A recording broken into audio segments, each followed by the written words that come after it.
Mani sauc Dace Draviniece. Man ir uzņēmums Muhamors, dizaina preču veikals. Un es labprāt apmeklēju seminārus.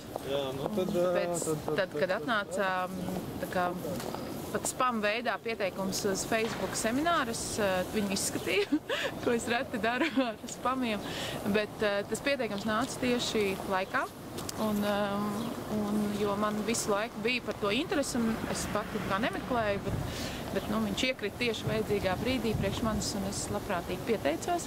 Tā galvenā atziņa, ko es guvu šajā seminārā, ir, ka Facebooks kā mēdījis ir deliģējams. Un tas man kā uzņēmējiem, kas dara jau tā pietiekoši daudz lietas, ir ļoti, ļoti svarīgi, jo Facebooku var nodeliģēt, izstāstīt, sadalīt, kategorizēt, sistematizēt, un to var darīt vairāk cilvēku.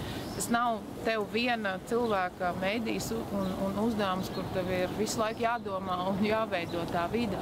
Un tas man likās ļoti, ļoti būtiski, un es arī pie tā esmu pieķērsies.